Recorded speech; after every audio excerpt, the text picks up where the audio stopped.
السلام علیکم، جمعہ مبارک۔ آپ دیکھ رہے ہیں نیا دن رمضان اسپیشل۔ میں ہوں آپ کے ساتھ محمد شعیب اور میں ہوں مہک اسلام۔ تو جناب آج مبارک دن جمعہ، ویسے تو رمضان المبارک کا ہر دن ہی مبارک ہے، لیکن جمعے کو ایک خاص حیثیت حاصل ہے۔ اسی طرح دین اسلام میں کچھ کردار ایسے ہیں جن کو بڑی خاص اہمیت حاصل ہے، بڑی پیاری ہستیاں ماشاءاللہ ہمارے دین میں، تو ہر ہستی بہت مبارک ہے، لیکن جب ہم ایسی ہستیوں کا ذکر کرتے ہیں جن کا ذکر خود قرآن پاک میں ہے تو یقیناً ان کے کردار کی بات کرنا بھی بے حد ضروری ہے۔ آج بات کردار کی ہوگی، آج بات معیار کی ہوگی۔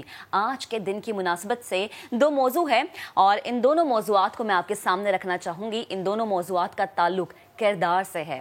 آج یوم وفات ہے ام المومنین، رازدار نبی کریم صلی اللہ علیہ وآلہ وسلم، اما عائشہ صدیقہ رضی اللہ عنہا کا، جن کے کردار کی گواہی خود قرآن پاک نے دی ہے، جن کے حجرے کو اللہ رب العزت نے وہ عزت دی کہ اسے اپنے محبوب، فخر انسانیت، تاجدار ختم نبوت و دو جہاں، جن پر قربان ہمارا مال، ہماری جان، ہمارا دل، حضرت محمد مصطفیٰ صلی اللہ علیہ وآلہ وسلم کی آخری آرام گاہ کے طور پر چنا۔ نبی کریم صلی اللہ علیہ وآلہ وسلم کی سیرت کیا تھی، معاملات زندگی میں وہ کیسے تھے، ان پر ہزاروں احادیث کی راوی اما عائشہ صدیقہ رضی اللہ عنہا ہی ہیں۔ انہی کی زبانی ہم تک وہ اسوہ حسنہ پہنچا جس پر عمل کرنے کی ہمیں بار بار تلقین کی گئی۔ حضرت عمرو بن عاص رضی اللہ عنہ نے ایک دفعہ رسول اقدس محمد صلی اللہ علیہ وآلہ وسلم سے پوچھا، یا رسول اللہ، آپ کو دنیا میں سب سے زیادہ، سوچیں ذرا، حضور پاک کو دنیا میں سب سے زیادہ محبوب کون ہے؟ حضور اکرم صلی اللہ علیہ وآلہ وسلم نے فرمایا، عائشہ۔ پھر دوبارہ سے پوچھا گیا کہ مردوں میں سب سے زیادہ خاص کون ہے، سب سے زیادہ قریب کون ہے آپ کے؟ حضور پاک نے فرمایا، عائشہ کا باپ۔ حضرت عائشہ صدیقہ رضی اللہ عنہا فرماتی ہیں کہ میں فخر نہیں کرتی، بلکہ بطور روایات میں یہ ہے کہ جب وہ واقعات بیان کرتی ہیں تو وہ کہتی ہیں، وہ فرماتی ہیں، میری اماں عائشہ فرماتی ہیں کہ اللہ نے دنیا میں چند باتیں ایسی ہیں جو صرف مجھ کو عطا کی ہیں، جو میرے سوا کسی کو نہیں ملی۔ کیا فخر ہے، کیا ان کا رتبہ ہے۔ اماں عائشہ فرماتی ہیں کہ خواب میں فرشتے نے آپ صلی اللہ علیہ وآلہ وسلم کے سامنے میری صورت پیش کی۔ آپ صلی اللہ علیہ وآلہ وسلم جب میرے بستر پر ہوتے تب بھی وہی آتی، کسی اور کو یہ مقام حاصل نہیں ہے۔ اماں عائشہ فرما رہی ہیں کہ میں آپ صلی اللہ علیہ وآلہ وسلم کی محبوب ترین بیوی تھی، میری شان میں قرآن کی آیتیں اتری ہیں۔ اماں عائشہ فرما رہی ہیں کہ میں نے حضرت جبرائیل علیہ السلام کو اپنی آنکھوں سے دیکھا، آپ صلی اللہ علیہ وآلہ وسلم نے میری گود میں سر رکھے ہوئے وفات پائی۔ کیا کردار ہے، کیا ان کے کردار کی بات ہے۔ جتنی بار ہم سبحان اللہ کہیں کم ہے کہ ان کا وہ کردار جس کی گواہی خود قرآن پاک کو تمام کتابوں میں سب سے زیادہ اہمیت ہے۔ جب قرآن پاک اترا، جب قرآن پاک مکمل ہوا، اس کے بعد کسی کتاب کی ضرورت نہیں رہی، اور اسی کتاب میں اماں عائشہ کے کردار کی وضاحت ہے۔ سبحان اللہ۔ اور ہمارا دوسرا موضوع وہ بھی کردار سے متعلق ہی ہے۔ بدر کا میدان ہے جہاں کے دن ہی اللہ نے یہ اصول واضح کر دیا کہ کردار ہمیشہ تعداد پر بھاری رہے گا۔ یہاں 313 کردار والوں نے بظاہر بہت تھوڑے اسباب کے ساتھ 1000 کے لشکر کو شکست فاش کیا۔ اس باکردار لشکر کے سربراہ حضور صلی اللہ علیہ وآلہ وسلم نے یہ دعا فرمائی، اے اللہ، میں تجھ سے سوال کرتا ہوں کہ اپنا وعدہ اور اقرار پورا کر۔ یا اللہ، اگر تیری مرضی یہی ہے کہ کافر غالب ہوں تو پھر زمین میں تیری عبادت کرنے والا کوئی نہیں رہے گا۔ اس دعا کا آسمان سے اللہ کی جانب سے جواب کچھ یوں آیا تھا، میں تمہارے ساتھ ہوں، تم اہل ایمان کے قدم جماؤ، میں کافروں کے دلوں پر روب ڈال دوں گا، سنو، تم گردنوں پر مارو اور ان کے پور پور پر مارو۔ سورہ انفال میں اللہ تعالیٰ یوں بھی فرماتا ہے کہ میں 1000 فرشتوں سے تمہاری مدد کروں گا جو آگے پیچھے آئیں گے۔ تو ناظرین، اس میدان میں پھر جو ہوا وہ تاریخ کا حصہ ہے۔ خود قرآن نے اس تاریخ کو محفوظ کیا اور ہمیشہ کے لیے بتا دیا کہ اگر آپ باکردار ہوں گے تو مدد آسماں سے آئے گی۔ فضائے بدر پیدا کر فرشتے تیری نصرت کو، اتر سکتے ہیں گردوں سے قطار اندر قطار اب بھی۔ حضرت ابوبکر صدیق رضی اللہ عنہ کے بیٹے عبد الرحمن جو قریش کی طرف سے جنگ میں شریک ہوئے تھے، اسلام لانے کے بعد ایک دفعہ حضرت ابوبکر کو بتایا کہ جنگ میں ایک مرتبہ آپ میری زد میں آ گئے تھے، لیکن میں نے آپ پر وار کرنا پسند نہ کیا۔ حضرت ابوبکر نے فرمایا خدا کی قسم اگر تم میری زد میں آ جاتے تو کبھی لحاظ نہ کرتا۔ تو یہ کردار کی بات ہے، جب کردار ہو تو نصرت آتی ہے، جب کردار ہو تو فتح نصیب ہوتی ہے۔ اور جب کرداروں کی ہم بات کرتے ہیں تو یہ کردار ہمیشہ کے لیے زندہ و جاوید مثالیں بن جاتی ہے۔ رہتی دنیا ان سے ہمیشہ سیکھتی ہیں، سبق حاصل کرتی ہیں۔ میرے مطابق آج کے معاشرے میں ایسے کرداروں کی بے حد ضرورت ہے کہ ہماری آنے والی نسلیں اور ہم خود ان سے بہت زیادہ سبق حاصل کریں۔ لیکن بدقسمتی سے افسوس کے ساتھ مجھے کہنا پڑتا ہے کہ ہم اپنے معاشرے کے جس بھی حصے میں نظر ڈالتے ہیں ہمیں وہ کردار نظر آتے ہیں جن سے ہمیں کچھ سیکھنے کے لیے تو نہیں ملتا، ہمیں یہ ضرور نظر آتا ہے کہ وہ ایک چیز کے لیے کس طرح دوڑتی ہوئی نظر آتی ہے۔ اور وہ ایک چیز جو آج کے دور میں دیکھتی ہوں جس کی لالچ بڑھ چکی ہے وہ ہے کرسی۔ ہمیں دین اسلام سے سیکھنے کی ضرورت ہے کہ حضور پاک جب جنگ کے میدان میں اترتے تھے تو انہیں کسی کرسی کی لالچ نہیں تھی یا کوئی اور لالچ نہیں تھی، وہ اللہ کی راہ میں لڑتے تھے۔ تو پلیز بحیثیت مسلمان اپنے ذہن میں یہ رکھیں کہ کوئی بھی ایک چھوٹا سا بھی میدان سجا ہے نا تو اس میں اللہ کی نصرت آپ نے ایسے حاصل کرنی ہے، مل کے کھڑے ہو جائیں۔ جب مل کے کھڑے ہونے کی بات ہوتی ہے تو مجھے کل جو ہوا مجھے وہ چیز یاد آتی ہے۔ کل ہم نے دیکھا کہ NA-249 کا الیکشن تھا، پی ٹی آئی نے حلقہ NA-249 کے الیکشن کو چیلنج کرنے کا اعلان کر دیا۔ خرم شیر زمان کہتے ہیں کہ کسی سیاسی جماعت کو الیکشن لڑنے کی ضرورت نہیں، پیسہ چل رہا ہے، پیسہ دے کر نتائج بنائے جا رہے ہیں۔ الیکشن کمیشن نے رزلٹ کو تبدیل کیا، نتائج پہلے سے طے شدہ تھے، ایسا ہم نہیں، ایسا خرم شیر زمان صاحب کہہ رہے ہیں۔ یعنی اپنے ڈیفیٹ کو ایکسیپٹ نہ کرنا یہی شاید ہمارے سیاستدانوں کا وتیرہ رہا ہے۔ غلطی کہاں ہوئی، کوتاہی کہاں ہوئی، عوام کیا کہتے ہیں، جو پہلے یہاں سے نمائندے منتخب ہوئے تھے نظر وہ نہیں آتے تھے، کام انہوں نے نہیں کیا تھا، لیکن اب جب ہار جاتے ہیں تو قصوروار اس کو ٹھہراتے ہیں جو جیت گیا ہے۔ جیت اس کی تسلیم نہیں، ہار اپنی تسلیم نہیں، یہ ہمارے سیاستدان کرتے آئے ہیں، کہتے آئے ہیں۔ حالانکہ ہونا تو یہ چاہیے کہ جب میدان میں اترے ہیں تو اس کے بعد یہ مان لیں کہ آپ ہارے ہیں۔ وہ جماعت ہاری ہے جس جماعت کا وزیر اعظم ہے، وہ جماعت ہاری ہے جس کا وزیر اعظم کراچی سے منتخب ہوا تھا، وہ جماعت ہاری ہے جو اس وقت اکثریت میں ہے، یعنی میں سینٹر کی بات کروں۔ بٹ الزام لگا رہے ہیں کہ جو جیت گیا ہے اس نے دھاندلی کی ہے۔ وہ معاملات اپنی جگہ، لیکن ہم اپنی غلطیوں سے سیکھتے نہیں ہیں، ہم عوام کی خدمت، عوام کی فلاح کے لیے کچھ کرتے نہیں ہیں، پھر جب ہار جاتے ہیں تو الزام دیتے ہیں اس کو جو جیت گیا ہے۔ اینی وے جی خرم شیر زمان صاحب جو اس وقت جسٹیفائی کر رہے ہیں اس ہار کو، کیا کہتے ہیں، جسٹیفیکیشن کیا دیتے ہیں، ذرا سنیے۔ لیکن اس پارٹی کا نمبر 1 پہ پوزیشن پہ آ جانا یہ ایک بہت بڑا سوالیہ نشان ہے۔ اگر الیکشن کمیشن آف پاکستان نے یہی فیصلہ کیا ہے کہ اسی طریقے سے الیکشن کمیشن آف پاکستان نے آنے والے بلدیاتی الیکشنز کرانے ہیں، اسی طریقے سے 2023 کے الیکشن کی انہوں نے تیاری کی ہے، تو میں تو کہتا ہوں کہ کسی سیاسی جماعت کو الیکشن لڑنے کی ضرورت نہیں ہے۔ الیکشن کمیشن کو جا کے کاغذ دے دیں اور ان سے پوچھیں کہ لکھ کے دے دیں گے پہلا نمبر، دوسرا، تیسرا نمبر انہوں نے کس کو دینا ہے۔ صرف اور صرف پیسہ چل رہا ہے، مال چل رہا ہے، لوگوں کو خریدا جا رہا ہے، رزلٹ کو تبدیل کیا جا رہا ہے یا راستے میں ڈبوں کو تبدیل کر دیا گیا۔ اس کی تحقیقات ہم ضرور کریں گے۔ دوسرا فیصلہ ہم نے یہ بھی کیا کہ اس الیکشن کو ہم چیلنج کریں گے، ہم کورٹ میں جائیں گے اور ہم اس الیکشن کے رزلٹ کے اوپر ہم سٹے لیں گے۔ یہ الیکشن ہمیں کسی بھی حال میں اس کا رزلٹ جو ہے قابل قبول نہیں ہے۔ پرفارمنس بولتی ہے، اگر پرفارمنس ہوتی تو آج یہاں پر جیت ان کے مقدر میں ہوتی۔ اینی ویز جی یہ تو معاملات ہیں سیاست کے۔ جب ہم بات کر رہے ہیں سیاست کی، ایسے میں کیوں نہ بات یہ بھی کر لیں کہ کراچی میں ویسے ہو کیا رہا ہے، کراچی میں کیا ادارے صحیح طرح سے پرفارم کر رہے ہیں، کیا کراچی میں جو سیاسی قیادت ہے وہ ٹھیک سے ان معاملات کو لے کر چل رہی ہے، جو بیان تو دے دیتی ہے کہ کراچی میں حالات اچھے ہیں، لیکن کیا واقعی حالات اچھے ہیں؟ اگر حالات اچھے ہیں تو بھیا یہ چوریاں کیوں ہو رہی ہیں؟ تو جناب اندھے نگری چوپٹ راج ہے، چوک چراہوں کی ہم بات کریں، لیکن اگر ہم بات کریں کہ جمز کی، مالز کی، تو وہاں پر بھی شہری محفوظ نہیں ہے۔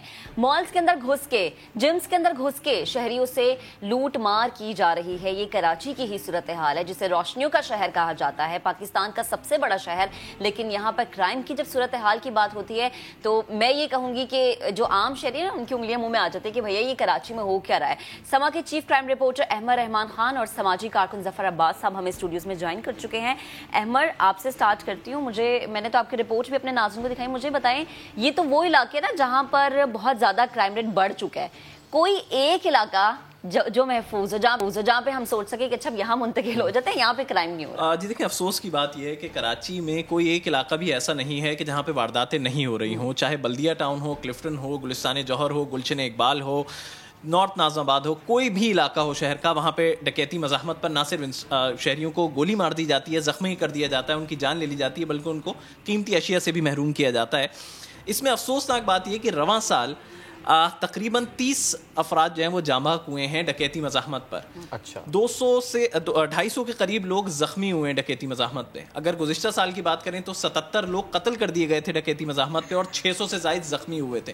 تو افسوسناک بات یہ ہے کہ اربوں روپے کا بجٹ ہم پولیس پر خرچ کر رہے ہیں, ان ریٹرن ہمیں کیا مل رہا ہے؟ کیا پولیس ایک عام شہری کو تحفظ فراہم کر پا رہی ہے؟ سب سے امپورٹنٹ پوائنٹ یہ ہے. اس کی وجہ یہ ہے کہ ایک عام شہری تو دیکھیں جی, بم دھماکے پہلے شہر میں ہوتے تھے, یا پھر اغوا برائے تاوان کی وارداتیں ہوتی تھی, بھتہ مانگا جاتا تھا, لیکن اس سے ایک لمیٹڈ ایریا افیکٹڈ تھا. لیکن اسٹریٹ کرائم ایک واحد ایسا جرم ہے جس سے ایک عام شہری اور ہر ایک شہری جو ہے وہ اس سے متاثر ہوتا ہے, اور وہ ایک مین ایسی چیز ہے کہ جس کی جو ہے جس کو روکنے کے لیے کم از کم اقدامات اٹھانے چاہیے. لیکن افسوس کی بات ہے کہ پولیس ان وارداتوں کو روکنے میں بہت حد تک جو ہے وہ ناکام ہے. آٹے میں نمک کے برابر جو ہے وہ ملزمان گرفتار کیے جاتے ہیں, اور ان کو جو ہے پھر سزا بھی ملتی ہے تو وہ کنوکٹ نہیں ہوتے ہیں, وہ چند مہینوں بعد دوبارہ چھوٹ جاتے ہیں. ہم نے کئی ایسے کیسز بھی دیکھے, انویسٹیگیشن ایسی ہوتی ہے, چالان عدالت میں ایسا پیش کیا جاتا ہے کہ اس کو بہت جلد ملزم جو ہے وہ دوبارہ باہر ہوتا ہے. یعنی ہم یہ کہہ سکتے ہیں کہ کوئی نہ کوئی ہاتھ پیچھے رہتا ہے کندھوں پر کہ اچھا ٹھیک ہے, اگر تم چوری یا کچھ ایسا کر رہے ہو, یا کوئی بھی گروہ ہے, ان کی سرپرستی میں کوئی اچھا یا اسٹرانگ آدمی, اچھا تو میں نہیں کہوں گی, اسٹرانگ آدمی ملوث ہوتا ہے. دیکھیں, سرپرستی اس لحاظ سے بھی جاری ہے کہ شہر میں یہ چیزیں چھن رہی ہیں, چوری ہو رہی ہیں, لیکن یہیں بک بھی رہی ہیں. اب یہاں پہ کم از کم بکنا تو ختم ہو سکتا ہے نا. اگر یہاں پہ چوری کی چیزیں یا چھینے جانے والی چیزیں فروخت نہیں ہوں گی تو اس کی مارکیٹ ویلیو ختم ہو جائے گی, پھر وارداتیں اتنی نہیں ہوں گی. ہم مختلف پروگرامز کے ذریعے اعلیٰ حکام کو یہ بات بتا چکے ہیں کہ کم از کم ان بازاروں پر ان کی نشاندہی کر چکے ہیں کہ وہاں پر یہ مال فروخت کیا جا رہا ہے, وہ موبائل فون وہاں بک رہے ہیں, وہ گاڑیاں وہاں بک رہی ہیں. چین کو توڑیں گے تو کچھ نہ کچھ فرق آئے گا. ٹھیک ہے ظفر بھائی, آپ کی طرف آئیں گے. دو باتیں, ایک تو یہ کہ مجھے اپنا پرسنل ایکسپیرینس بھی شیئر کریں کہ آپ کے ساتھ یا آپ کے کسی فیملی ممبر کے ساتھ ریسنٹلی کوئی ایسا واقعہ ہوا, اور دوسری بات یہ کہ ایسا بھی ہو رہا ہے جو کہ ذرا آپ فیلڈ میں ہر وقت ہوتے ہیں, بہت سے لوگوں سے آپ کی ملاقات ہوتی ہے, یہ معاملات بڑھ گئے جب لوگ آپ سے آ کے شیئر کرتے ہیں کہ ظفر بھائی ہم لٹ کے آئے ہیں, پٹ کے آئے ہیں. دیکھیں, میں آپ کو سمجھاؤں, میرے بھی موبائل چھنے اس شہر میں. کون سے ایسا آدمی سے موبائل نہیں چھنے, اور وہ کون ہے جو پولیس کو انفارم کرتا ہے موبائل چھننے کے بعد؟ میں تو پہلے ان کو ڈھونڈوں گا. لوگوں کا موبائل چھنتا ہے, وہ بیچارے سر نیچے کرتے ہیں, اپنی گاڑی روکتے ہیں, آفس چلے جاتے ہیں, شام میں آتے ہیں, بیوی بچوں کو بتاتے ہیں کہ وہ جو 2 سال پیسے جمع کر کے موبائل لیا تھا اور فلانا اور چلا گیا. تو جب یہ بتا رہے ہیں کہ ایک ایک علاقے میں 8-8 ہزار 9-9 ہزار وارداتیں ہیں, جبکہ ہم اپنے حلقے میں جب دیکھتے ہیں کوئی بھی رپورٹ نہیں کراتا, تو اگر وہ سب رپورٹ کرانا شروع کر دیں تو ہر علاقے کی وارداتیں 100 گنا بڑھ جائیں گی. 8,000 والا کیس 80,000 پہ چلا جائے گا. جب تمام علاقوں کو ملائیں گے, یہ ایک شہر کی بات نہیں ہو رہی, ابھی ایک علاقے کی بات ہو رہی ہے کہ 8,000 یہاں سے چھن گئی وارداتیں ہو گئیں, 9,000. جب ہم ان سب کو ٹوٹل کریں گے تو معلوم ہو گئی تو 8 لاکھ وارداتیں ہو گئیں. تو آپ 1 ارب نہیں, آپ 100 ارب بجٹ کر دیجئے, نہیں رکیں گی اور بڑھیں گی. ہمیں دیکھنا یہ پڑے گا کہ ہمارے وہ مسائل جن کی وجہ سے وارداتیں بڑھ رہی ہیں, یہ کیوں کوئی ایک ٹائی لگایا ہوا لڑکا ایک بہت اچھے یونیفارم میں بینک سے آتا ہوا آدمی کسی سے موبائل چھین کے جا رہا ہے, کیوں؟ اس کے پیچھے ریزن کیا ہے؟ دیکھیں, ابھی لوگ شہر میں غصہ ہے, لوگ کہہ رہے ہیں جی ہم نے پورے سال پیسہ جمع کر کے ٹھیلا لگایا تھا کہ ہم عید پہ کمائیں گے اور شاید پورا سال اپنا جیسے کھانے پینے میں گزار لیں گے. ٹھیک ہے, پالیسی آ گئی, ٹھیلے نہیں لگیں گے کووڈ کی وجہ سے یا جس وجہ سے بھی. اب ان کے گھر میں گزارا کیسے ہوگا؟ اس پہ کوئی بات ہی نہیں کر رہا ہے. جن لوگوں کو کووڈ میں نکالا گیا نوکریوں سے, لاکھوں لوگ ہیں, لاکھوں اس شہر کا لڑکا جو بے روزگار بیٹھا ہوا ہے, اس کے گھر میں 1 سال سے مالک مکان کرایہ مانگ رہا ہے. وہ طریقہ تو بتائیں, وہ کہہ رہا ہے مالک مکان سے مجھے 10 تھپڑ مار لو, میرے باپ کو گالیاں نہیں دو, میری ماں سے بدتمیزی نہیں کرو. کتنے دن ڈپریشن برداشت کرے گا؟ مجھے بتائیں نا. اس کی ماں نے دوائی مانگنا چھوڑ دی, باپ نے دوائی مانگنا چھوڑ دی, چھوٹی بہن کی فیس جمع نہیں کرائی, وہ گھر بیٹھ گئی. کون سے اسکول نے فیس معاف کر دی؟ آپ 1 سال اسکول نہیں گئے, فیس سب نے لی آپ سے, بلکہ اضافی فیس بھی لی. کون سا بجلی پانی گیس کون سا بل آپ پہ معاف ہوا؟ اور کون سا آپ نے حکومت نے آپ کو 10,000 روپے بھی دے دیے؟ آپ بڑھئی ہیں گھر بیٹھ جائیں, آپ مستری ہیں گھر بیٹھ جائیں, آپ IT انجینئر ہیں گھر بیٹھ جائیں. کمپنیوں نے نکال دیا, کراچی میں ہر دوسری بلڈنگ میں 6 فلور فرنیچر کے ساتھ رینٹ پہ خالی پڑے ہیں. اس کا مطلب کمپنیوں نے آدھا کر دیا نا اسٹاف. تو وہ لوگ اپنے گھر میں کیا دیں گے؟ بجلی کا بل آ رہا ہے, پانی کا بل آ رہا ہے, گیس کا بل آ رہا ہے, مالک مکان کرایہ مانگ رہا ہے, اسکول کی فیسیں مانگ رہا ہے, وین والا فیس مانگ رہا ہے, ماں کی دوائی ہے, گھر کا راشن ہے, اس کے بعد رکھ رکھاؤ ہے. میت جنازے میں تو جائیں گے, شادی میں نہیں جائیں گے, تو کرایہ دیں گے. اگر آپ نوکری ڈھونڈنے نکل رہے ہیں, بائک میں 200 کا پیٹرول ڈالنا ہے. صرف 2 سال پہلے جو آٹا 300 روپے کا 10 کلو تھا, آج 700 روپے کا ہے. تنخواہیں آدھی ہو گئی ہیں, جس کی 16,000 تھی 8,000 ہو گئی. گزار کے دکھائیں نا 8,000 میں مہینہ. جرت ہے شہر میں رہنے والے کسی شخص کی کہ اپنے وزیر کی جا کے گاڑی کا شیشہ نوک کر کے بولے کہ سر آپ 5 کروڑ کی جس گاڑی میں بیٹھے ہوئے, اگر وہ گاڑی بیچی جائے تو کم سے کم 600 FX کاریں آئیں گی, جو اگر سوراب گوٹ سے لائن میں کھڑی کریں تو صدر تک جائیں گی. ایک گاڑی بکنے پہ 600 کاریں, تو ایک آدمی کی تو اوقات ہی نہیں ہے کہ اپنے وزیر کا شیشہ نوک کر دے. تو ڈفرینسز بہت ہیں. وزیر صاحب اپنے نوکر سے پوچھتے ہیں کہ ہاں بھائی سب اچھا ہے, تو نوکر کی جرت ہے بول دے گا نہیں سر لوگ مر رہے ہیں, لوگ خودکشیاں کر رہے ہیں, میاں بیوی اپنے بچوں کو زہر دیتے ہیں, مر جاتے ہیں, یہ ہو رہا ہے. لیکن کسی کو انٹرسٹ ہی نہیں ہے لوگوں کا. آپ روک کے دکھا دیں. میں تو یہ مناظر بتا رہا ہوں کہ آپ دیکھیں تو جب کوئی موبائل اسنیچر پکڑا جاتا ہے, محلے والے یا لوگ اس کو مار دیتے ہیں, جلا دیتے ہیں, لوگ بھی تو غصے میں ہیں نا, ان کی بھی تو زندگی کی جمع پونجی, تو اس کی باڈی کب دفن ہوتی ہے؟ ہم نے کہیں اعلان نہیں سنا کہ فلانے کے بیٹے کو آج پکڑ لیا گیا ڈکیتی میں اور مار دیا گیا, اس کی میت اتنے بجے ہوگی, آ جائیں. رات کے اندھیرے میں فیملی باڈی لے کے دفناتی ہے. فیملی کو تو پتا ہے نا کہ ہم نے تو پریشر ڈالا تھا, بیوی کو پتا ہے میں نے تو شور کیا تھا کہ بچے 2 دن سے بھوکے ہیں, ہو گئے تم انجینئر. نوکری نہیں دیتے کراچی کے ڈومیسائل پہ, اسی شہر کے پورٹ میں نوکری آتی ہے, اتنا بڑا اسٹیکر لگا ہوتا ہے کہ کراچی کا ڈومیسائل اپلائی نہیں کرے گا. تو پھر کیا ہوگا؟ وہ جائے کسی سیٹ کے جا کے نوکری کرتا ہے بیچارہ, سیٹ کہتا ہے نہیں جی ابھی کام نہیں ہے, کل سے آپ بے روزگار. وہ گھر نہیں پہنچ پاتا, راستے میں مر جاتا ہے. اس کی بیوی بولتی ہے سب کے گھروں میں افطاری بن رہی ہے, ہم نے افطاری بند کر دی, کھانا تو دے دو. کیوں دسترخوان بڑھ رہے ہیں آج چوکوں کے اوپر؟ قسم کھا کے بتا رہا ہوں, میں دسترخوان پہ اپنے کھڑا نہیں ہوتا, جا کے کلیجہ پھٹ جاتا ہے جب میری جیسی فیملیز کے لوگ بائک پہ رک کے اور آنکھوں میں باتیں کر رہے ہوتے ہیں. میں سمجھتا ہوں شاید یہ مجھ سے کہہ رہے ہیں کہ آؤ ایک سیلفی کھنچوا لو ہمارے ساتھ. میں قریب جاتا ہوں تو کان میں بولتے ہیں کہ 5 لوگوں کا کھانا مل جائے گا, اور بیوی دوسری طرف منہ کر لیتی ہے بائک پہ بیٹھی ہوئی. یہ حال کر دیا ہے آپ نے. باتیں کر رہے ہیں, تیل آپ نے 3 گنا بڑھا دیا, آٹا آپ نے 3 گنا بڑھا دیا, دوائیاں اتنی مہنگی کر دی جو 2 سال پہلے شوگر بلڈ پریشر کی دوائی 1700 روپے کی مہینے کی آ جاتی تھی, آج 5,500 کی نہیں آ رہی ہے. ظلم. کون سا ٹیسٹ کرا سکتا ہے غریب؟ مجھے نام بتا دیں. غریب کا MRI ہو جائے کرا لے گا. 16,000 روپے کا MRI, 20,000 روپے کا MRI. پرائیویٹ اسپتال مافیاز نے جان نکال دی ہے لوگوں کی.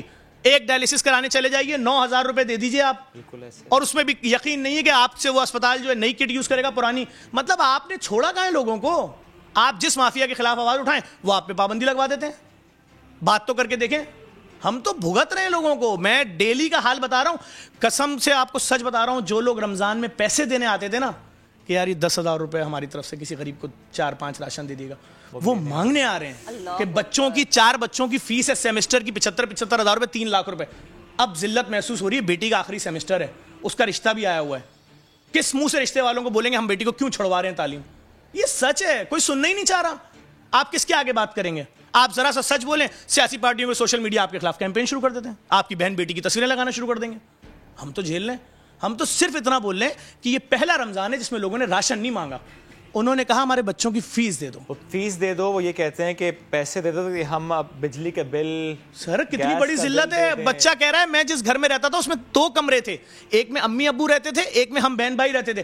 آج ہم جس گھر میں آ گئے اس میں 1 کمرہ ہے. بالکل اس 1 کمرے کا رینٹ میرا باپ نہیں دے پا رہا. امی سے لڑائی ہوتی ہے, امی کبھی گھر چلی جاتی ہیں, کھانا نہیں ہوتا, ہم دوسروں کے گھروں میں مہمان بن کے جاتے ہیں. یہ سب باتیں ہوتی تھی شہر میں. یہ وہ شہر ہے جس کو آپ نے صومالیہ بنا دیا. کل تک لوگ اس شہر کی روشنی دیکھنے آتے تھے. یہ شہر آج بھی پورے پاکستان کو چلا رہا ہے, لیکن یہاں کے لوگوں کے ساتھ آپ نے کیا کیا ہے اس کی مثال نہیں ہے. ہم دیکھ رہے ہیں کہ جو ہم پچھلے رمضان میں دیکھتے تھے کہ دسترخوان پہ ایسا ہوتا تھا کہ اچھا 10% لوگ, 30% لوگ ہمیں زیادہ نظر آتے ہیں. آپ کو اپنے گلی محلے میں کیا وہ مناظر نظر آ رہے ہیں کہ آپ کے دروازہ نوک ہو, آنٹی افطاری لے لیں, برتن دھوئیے گا نہیں, جلدی سے دے دیں, ہمیں دوسرے گھر بھی دینی ہے. کہاں گئے وہ مناظر؟ آپ کے گھر سے ہر 5 دن بعد 10 گھروں میں افطاری جاتی تھی, وہ مناظر کہاں ہیں؟ کوئی گوٹے کا روپٹہ لگا کے لا رہا ہے, کوئی اخبار ڈال کے لا رہا ہے ٹرے پہ, وہ مناظر کہاں گئے؟ لوگوں کی آپ نے روایات ختم کر دی. اس بات پہ اتفاق کروں گا. یہ تو ہم بات کرنی ہم نے شروع کی تھی کہ اسٹریٹ کرائم کی, بڑا جو ہے وہ چھوٹا جرم ہمیں لگتا ہے, لیکن معاملہ اس میں ایک اور چیز بھی ہے کہ جیسے انہوں نے بتایا نا کہ بے روزگاری بڑھ گئی ہے, یہ بات حقیقت ہے. مفتی عبداللہ پر جو حملہ ہوا تھا جو کہ جمشید روڈ پہ ہوا تھا, اس میں جو ایک ملزم جائے وقوع سے پکڑا گیا تھا جس کو شہریوں نے عوام نے حوالے کر دیا تھا پولیس کے, اس کے بعد اس کے اور دیگر ساتھی بھی پکڑے گئے. تو اس کیس میں اس کی انٹروگیشن رپورٹ بھی ہم نے چلائی تھی.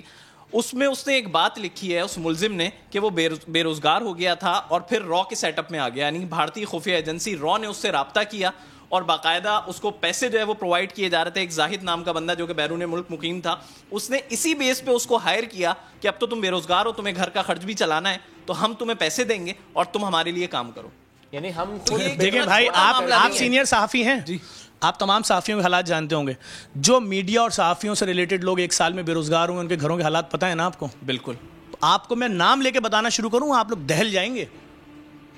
لوگ ان حالات میں, میں اپنے اوپر رکھ کے بول رہا ہوں, اگر میرے گھر میں 3 دن سے بھوک ہو, میں اور میری بیوی لاکھ بھوکے رہ لیں, میرا 2 سال کا بچہ, 1 مہینے کا بچہ, اس کا کیا برداشت کر سکتے نہیں؟ برداشت کیا کرے گا آدمی باہر نکل کے؟ اس کو کسی کا بچہ اچھا نہیں لگ رہا ہوگا, کیونکہ اس کا بچہ اس لیے مر رہا ہے, وہ اپنے بچے کو اس لیے جنازہ دفن کرے گا کہ بھوک سے مر گیا. پوری زندگی ان میاں بیوی کے چہروں پہ مسکراہٹ نہیں آئے گی, نہ ان کے لیے کوئی عید ہوگی نہ بقرعید ہوگی. کیوں؟ ان کی گوکھ میں جو بچہ تھا وہ اس لیے مر گیا کہ 3 دن اس کو دودھ نہیں دے سکے, کسی نے 70 روپے نہیں دیے. آپ مانگ کے دکھائیں محلے گلی میں, وہ گئے زمانے جب آپ کسی کے گھر جاتے تھے, ذرا 1 ڈبہ آٹا دے دینا, چاول, کوئی نہیں دے رہا, سب کے اپنے گھروں میں فاقے چل رہے ہیں. آپ سوچ سکتے تھے کہ مڈل کلاس فیملی جو ہے وہ شفٹ ہو جائے گی نیچے گھروں میں, لوگ نیچے آ رہے ہیں, لوگوں کا لیونگ سٹینڈرڈ ختم ہو گیا ہے. اپنے بچوں کو اسکولوں سے نکلوا لیا, اور اگر کسی چھوٹے اسکول میں داخل کروا سکتے تھے تو کروا لے, ورنہ نکال ہی لیا. ایمرے مجھے بتائیں کہ ایک تو آپ نے اگزامپل کوٹ کی, لیکن کیا ایسے اور بھی معاملات ہمارے سامنے آئے ہیں کہ جب کہ ملزم سے جب انٹروگیشن ہوئی تو معلوم یہ وہ پڑھا لکھا تھا, روزگار کماتا تھا, ٹھیک ٹھاک تھا, لیکن اب چونکہ وہ بے روزگار ہوا تو اس لیے اس طرف آ گیا؟ ایسے معاملات سامنے آئے زیادہ؟ دیکھیں, چند روز قبل ایک اجلاس ہوا تھا, اجلاس کی ایک میٹنگ ہوئی تھی, اس میں میں شریک تھا, کچھ فورسز کے لوگ شریک تھے. اس میں انہوں نے مجھے بڑے افسوسناک, وہ خود بھی بڑے جو ہے وہ پریشان تھے یہ بات کہتے ہوئے کہ یار کورنگی کی بہت ساری فیکٹریز ایسی ہیں جنہوں نے کووڈ کی وجہ سے اپنے ملازمین کی تنخواہیں کم کر دیں, جنہوں نے ان کو بے روزگار کر دیا, نکال دیا نوکریوں سے. اس کی وجہ سے ہم یہ دیکھتے ہیں کہ خاص طور پر کورنگی کے ایریا میں جرم بڑھ گیا ہے. کہہ رہے ہیں ایک وجہ یہ بھی ہے.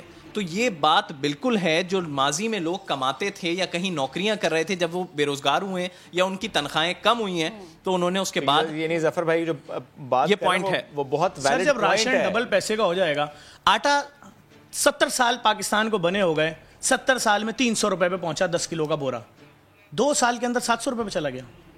آپ نے تنخواہ تو نہیں بڑھائی, تنخواہ تو نہیں ہے. ایک بہت اچھا گریجویٹ ماسٹرز کیا ہوا لڑکا جب نوکری پہ لگتا ہے 18,000 روپے, 6,000 روپے کا بائک کا فیول, 12,000 روپے میں اب اس نے گھر کا کرایہ بھی دینا ہے, کہاں رہے گا وہ؟ جھوپڑیوں میں شفٹ ہو جائیں, لائٹیں کٹوا دیں گھروں کی.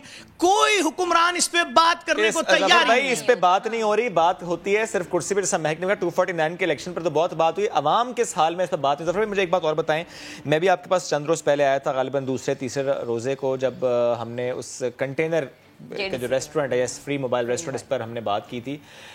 اس دن جو حالات تھے, اب ظاہر اب آدھا رمضان گزر گئے, کیا حالات اس سے بہت زیادہ مختلف ہو گئے ہیں؟ جو لوگ ان دنوں میں آ رہے تھے اس سے بھی بڑھ گئے ہیں, بہت برے حالات ہو گئے ہیں. لوگوں کے گھروں میں ٹینشنیں شروع ہو گئی ہیں. اب بیویاں بول رہی ہیں کہ دیکھو پچھلے سال تم نے بے روزگار تھے, بچوں کو کپڑے نہیں دلائے, اس سال میں اپنے بچوں کو فیس نہیں کر سکتی کہ محلے کے بچے ہمارا مذاق اڑائیں کہ تم تو وہی نیکر پہنے ہوئے ہو بیٹا, یا دوست, یا تم وہی شلوار قمیض پہنے ہو جو پچھلے سال بھی پہنے تھے. عید پہ بھی بچہ نئے کپڑے, عید تو ایک بار آتی ہے, ایک بار آتی ہے, مسلمان ملک ہے, ہر بچے کی عید ہے. ہم تو یہ کہتے ہیں اگر کوئی غیر مسلم بچہ بھی غریب تمہارے محلے میں رہتا ہے اس کو بھی ایک نیا سوٹ دلا دو, ہماری عید ہے, تم بھی نئے کپڑے. ہمارے اپنے گھروں میں نئے کپڑے نہیں لے پا رہے لوگ, کسی کو دیں گے کیا؟ کیسے ہم اپنی بیٹی کو دلائیں سوٹ, 4,000 روپے کے سوٹ؟ میں تو یہ کہہ رہا ہوں کہ آپ 300 والا دلا دو یار کسی غریب کو, اس کا بچہ اس دن گھر سے تو نکلے. اس شہر میں دہشت گردی کے نام پر اتنے باپ مارے گئے ہیں, ان کے بچے پہلے ہی نہیں جا پاتے نماز پڑھنے, بیٹھے ہوئے. ہمارا تو باپ ہی نہیں ہے, ہم کس کا ہاتھ پکڑ کے جائیں نماز پڑھنے؟ اب جو اس کے بعد لوگ بچے, آپ نے ان کو عید کے کپڑے ہی نہیں ہے, وہ جائے گا پرانے کپڑے پہن کے عید کی نماز پڑھنے. اس نے تو دیکھا میں 10 سال کی عمر تک اپنے باپ کے ساتھ نئے کپڑے, آج ابا بول رہے ہیں چلو بیٹا پرانے پہن کے چلو نماز پڑھنے, بہانہ کرے گا نا, یا پھر باپ بچوں کو رات تک جگائے گا تاکہ وہ صبح سوتے رہیں, وہ وقت گزر جائے. لو بیٹا 10 روپے غبارے لے لو, انجوائے کر لو. کیا ہو رہا ہے؟ یا پھر باپ گھر نہیں جاتا کہ بیٹا سوال کرے گا کہ بیوی لڑ رہی ہے, کیوں طلاقوں کا ریشو بڑھ گیا ہے, کوئی بات تو کرے اس پہ. وہ عورت تو اس کے بھائیوں نے, اس کے باپ نے یہ سوچ کے رخصت کیا تھا ہم چلو بھلے سے اپنے سے تھوڑے کمزور لڑکے کو لڑکی دے رہے ہیں لیکن کماتا ہے, آج وہ بے روزگار ہو گیا کیونکہ یہ انہوں نے تھوڑی سوچا تھا بہن فاقے کرے گی.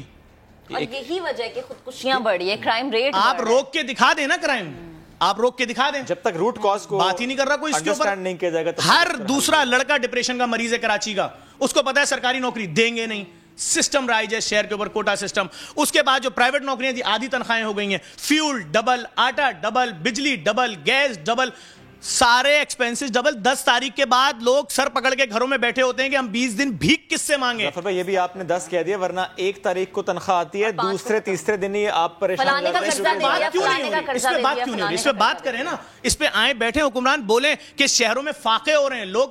آپ دیکھیں اتنی بڑے پیمانے پہ لوگ ڈپریشن کے مریض ہو رہے ہیں. میرے ساتھ چلے میں دکھاؤں نوجوان لڑکے ڈائلیسس مشینوں پہ کیوں شوگر ہو رہی ہے ان کو. ظفر بھائی حکمران مصروف ہیں, حکمران مصروف ہیں آرام کرنے میں, حکمران مصروف ہیں اپنی بڑی گاڑیوں میں ادھر ادھر جانے میں, حکمران مصروف ہیں اے سی. ظفر بھائی تھینک یو ویری مچ, آپ ساتھ موجود ہیں, آپ کا بھی شکریہ.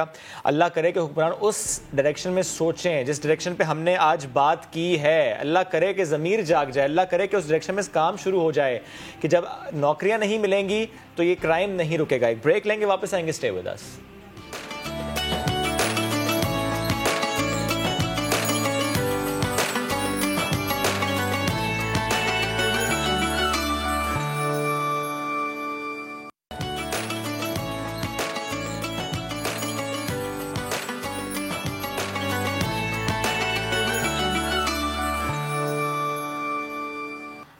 Welcome back. براہ راست آپ کو لیے چلیں گے وزیر اعظم کے معاون خصوصی شہباز گل اسلام آباد میں گفتگو کر رہے ہیں کہ آپ یہ جال سازی نہ کریں. عدالت نے اسٹے آرڈر دے دیا ہے. اب آپ کہتے ہوں گے انہوں نے اب کیا کہا کل کہ جی وہاں کوئی پروڈکشن نہیں ہو رہی تھی. یہ آسان طریقہ ہوتا ہے. جب آپ کسی کے برانڈ نیم بنانے کا آپ الزام ہوتا ہے تو آپ اپنی فیکٹری دکھاتے ہیں کہ جی یہ جھوٹا الزام ہے, ہمارے ہاں تو کوئی ایسی پروڈکشن نہیں ہو رہی. تو آپ پروڈکشن ہو رہی ہے کہ نہیں وہ آپ کے سامنے رکھتا ہوں. یہ رسیدیں ہیں ان کے گھی کی جو دکان والے بیچ رہے ہیں. یہ تمام دکانوں کے فون نمبر سب کچھ میں دیتا ہوں جن دکانوں کے اوپر ان کا وہ جعلی نام سے گھی بک رہا ہے. ویسے تو بشیر میمن صاحب سلپری ثابت ہوئے ہیں, لیکن ان کا یہ جو سلپری بزنس ہے گھی کا, یہ تمام ان سٹوروں کے اوپر ان کی رسیدیں دیکھ لیجئے کہ بک رہا ہے. پھر یہ کہاں پروڈیوس ہو رہا ہے اگر بک نہیں رہا تو؟ اسی کمپنی کی طرف سے جس پہ عدالت نے اسٹے بھی دیا ہوا ہے. اب اس کے علاوہ اگلی بات میں مبینہ طور پہ کہہ رہا ہوں کیونکہ اس کی انویسٹیگیشن ہونا ضروری ہے. اس کا میں ان پہ حتمی الزام نہیں لگا رہا. اگلی بات کا واضح رہیے.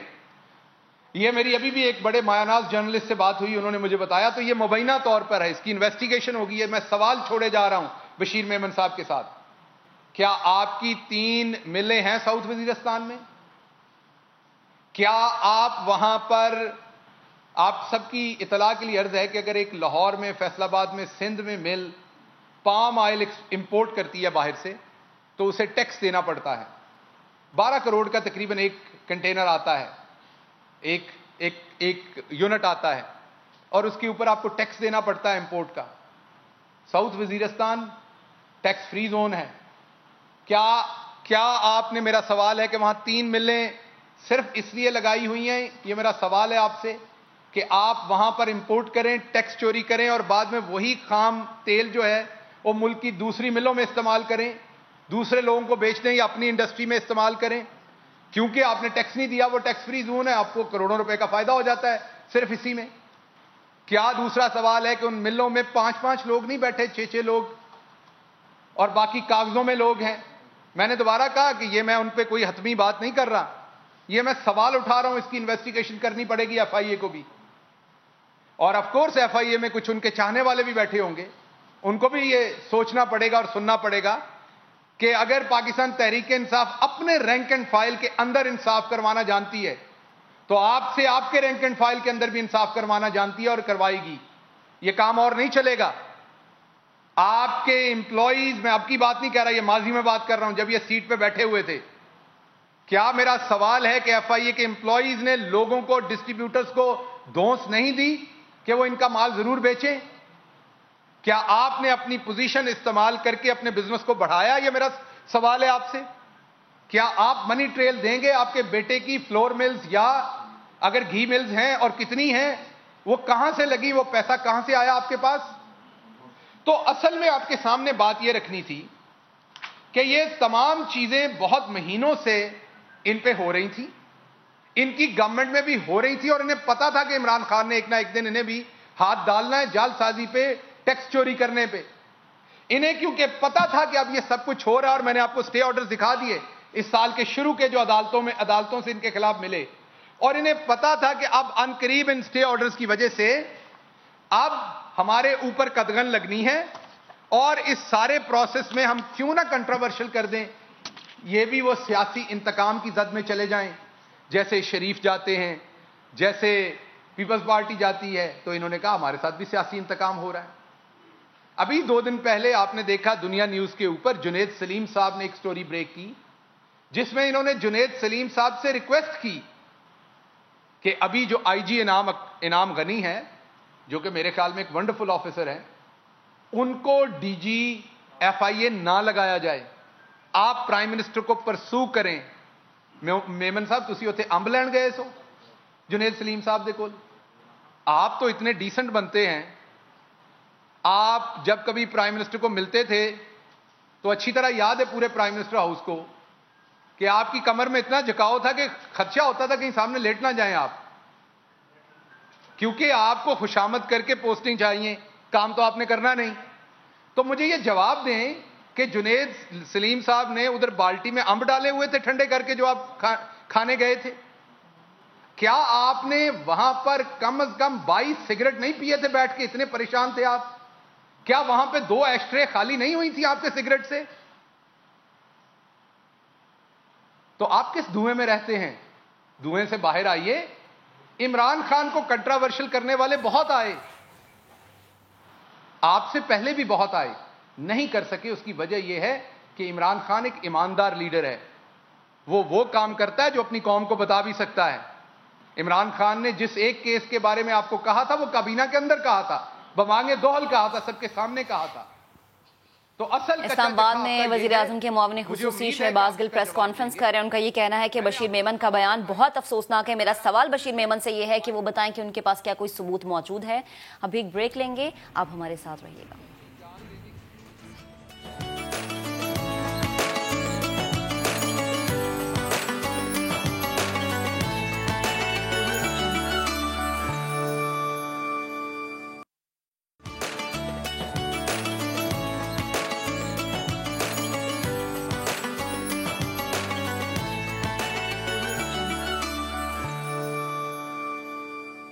Welcome back. ایک دفعہ آپ کو پھر سے براہ راست اسلام آباد لیے چلتے ہیں. شہباز گل پریس کانفرنس کر رہے ہیں. میں نے تو کیونکہ میرے غصہ تو لگتا ہے دوستوں کو جب میں بات کرتا ہوں, آج بھی لگا ہوگا, لیکن میری 10 بدس گزارش یہ ہوتی ہے کہ ہم سب اپنے لیگل, آپ دوبارہ میں نے کہا نا کہ ہم عادی ہو گئے, امیون ہو گئے.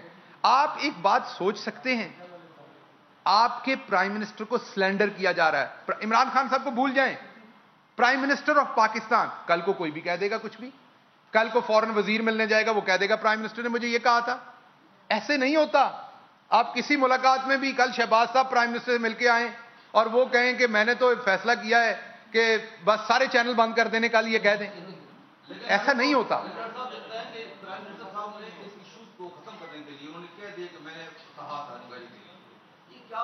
نہیں, انہوں نے بالکل ایسا نہیں کہا. جو بات انہوں نے کہی تھی وہ تب بھی کیبنٹ کے فورم پہ کہی تھی اور آپ سب نے رپورٹ کی تھی. انہوں نے کوئی ایسی بات نہیں کہی. آخری سوال لیتا ہوں, یہ ذرا سوال لے لیں پھر آپ کی طرف آتے ہیں.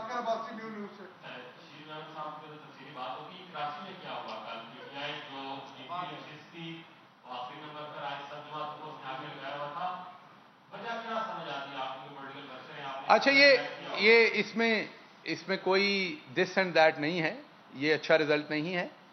اس کے اوپر وہاں کی جو ہماری پارٹی کی عادت ہے ان کو سوچنا چاہیے. اور وزیر اعظم کے معاون خصوصی شہباز گل پریس کانفرنس کر رہے ہیں اسلام آباد میں. ان کا یہ کہنا تھا کہ بشیر میمن کا جو بیان ہے انتہائی افسوسناک. ایک بریک لیں گے, واپس آئیں گے, ساتھ رہیے.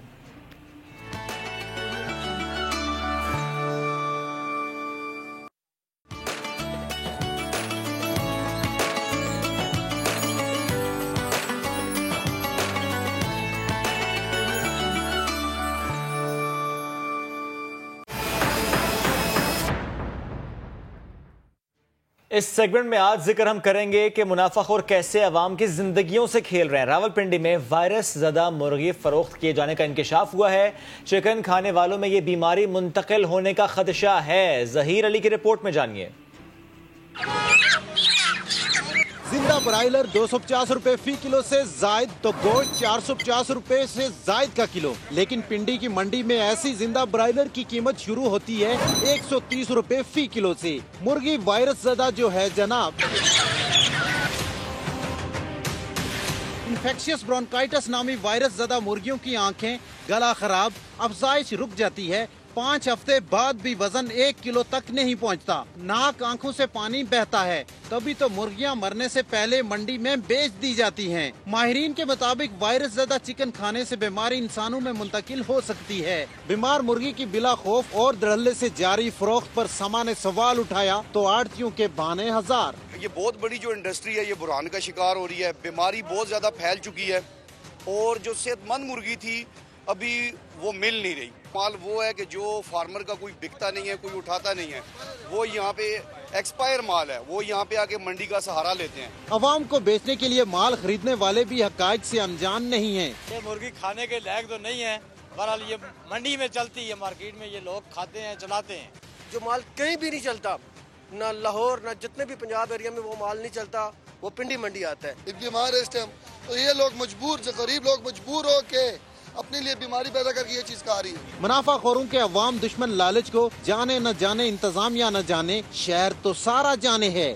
رمضان بازاروں میں تو ہم بالکل ہم انشور کر رہے ہیں کہ اس جگہ پہ کوئی ایسی مرغی نہ ہو، سیل نہ ہو کہ جو اس جگہ پہ جو بیمار ہو یا ایسا ہو۔ ہم بھی لائف سٹاک جو ہمارے پاس ڈپارٹمنٹ ہے اس کو موبلائز کرتے ہیں کہ مارکیٹ کے اندر بھی جا کے چیک کرتے ہیں کہ کوئی ایسا تو نہیں ہو رہا، اگر ایسا ہے تو اس پہ ہم ڈیفینیٹلی ایکشن لیں گے۔ کورونا سے بچنے کے لیے تو SOPs ہیں، لیکن منافع خوروں کے شر سے بچنے کے لیے عوام آخر کریں بھی تو کیا؟ کیمرامین فیصل مسعود کے ساتھ ظہیر علی خان، سما، راولپنڈی۔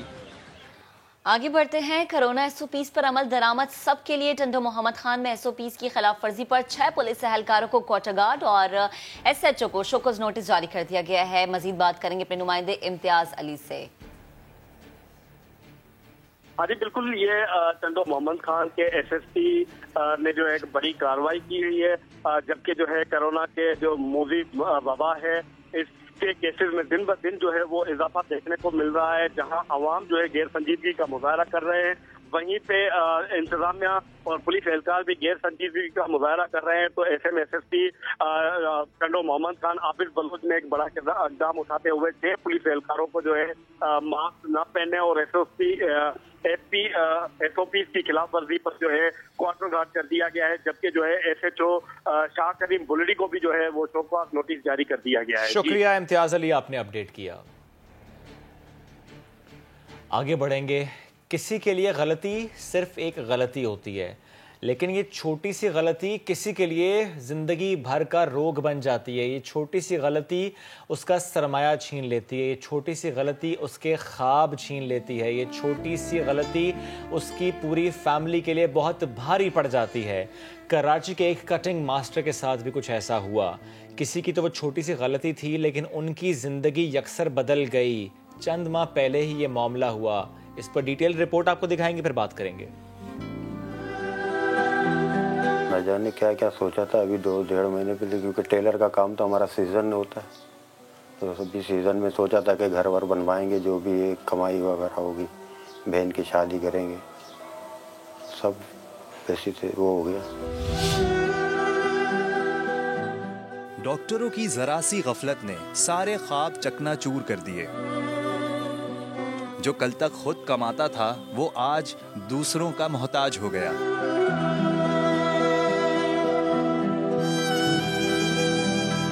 یہ کہانی ہے لیاقت آباد کراچی کے کٹنگ ماسٹر طالب حسین کی، جو ایک غلط انجیکشن لگنے سے ایک ہاتھ سے محروم ہو گیا۔ 1.5-2 مہینے پہلے میری طبیعت اچانک تھوڑی سی خراب ہوئی تھی، بخار وغیرہ ہوا تھا، تو وہاں کلینک میں میرا مالک مکان جو ہے وہ مجھے دوائی دلوانے کے لیے لے گیا، تو وہاں انجیکشن لگا میرے ہاتھ پہ، تو اس سے انجیکشن سے میرا ریئیکشن پھیلا ہے۔ ایک کمرے کے گھر میں والدہ اور بہنوں کے ساتھ رہنے والا طالب گھر والے سر پر جلد صحرا سجانے کی تیاری کر رہے تھے۔ میری والدہ بھی میرے ساتھ ہیں، پوری فیملی۔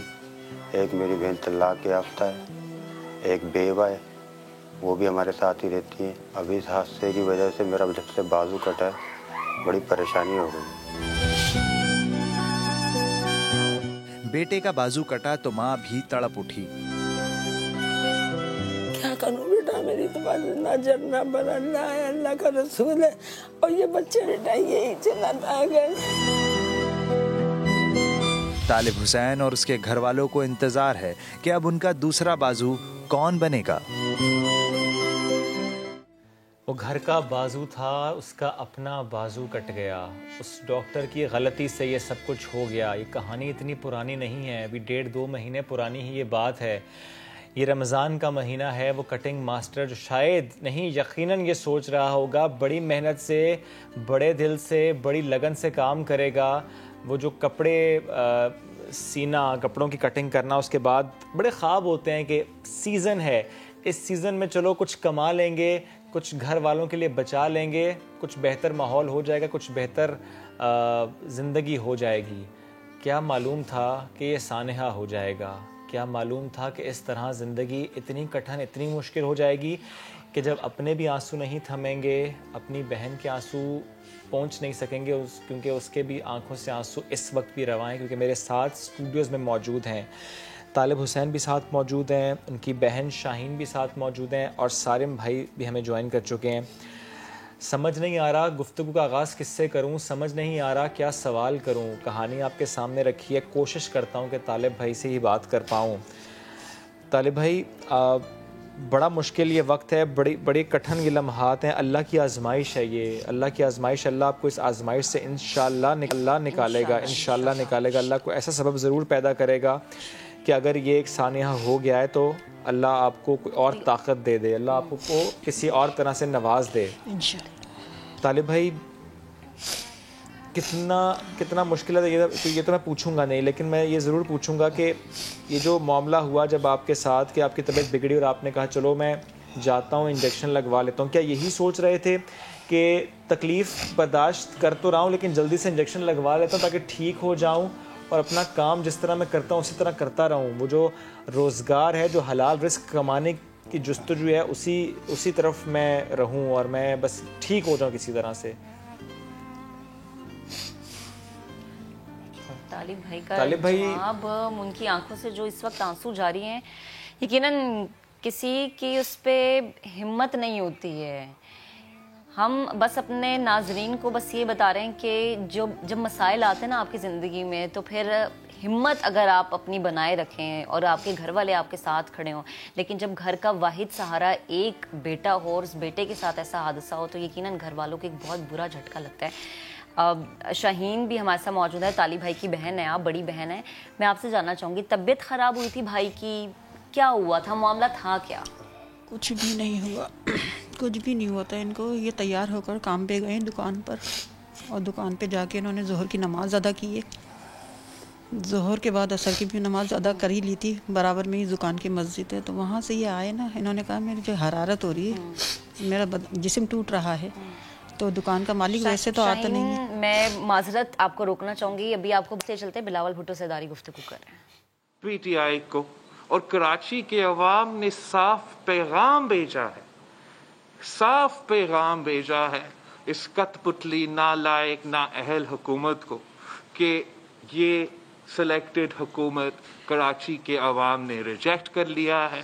کراچی کے عوام نے اس حکومت کی نالائقی کی وجہ سے، نااہلی کی وجہ سے، جو غربت کا اور بے روزگاری کا مقابلہ کر رہے ہیں، جو مہنگائی کی سونامی میں ڈوب رہے ہیں، وہ پاکستان پیپلز پارٹی کے غریب دوست، عوام دوست مشہور کے ساتھ دے کر اس عوام دشمن، غریب دشمن کو شکست دلوائے ہیں۔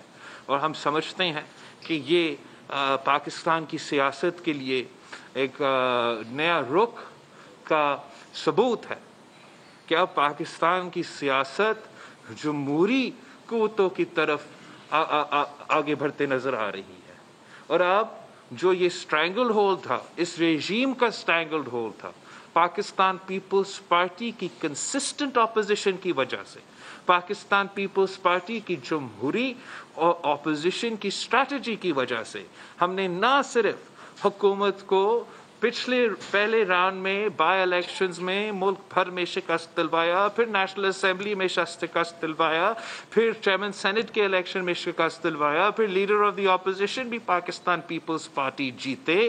اب ہم نے کراچی کی بائی الیکشن میں اس سیٹ سے جہاں آپ سب میرے دوست کہہ رہے تھے کہ پاکستان پیپلز پارٹی نہیں جیتے گی، پاکستان پیپلز پارٹی نے جیت کے یہ ثابت کر دیا کہ جو محنت کرتا ہے، جو غریب کے ساتھ دیتا ہے، جو بھی پروپیگنڈا میڈیا میں چلے گا، ہر جگہ چلے گا، وہ کامیاب نہیں ہوگا.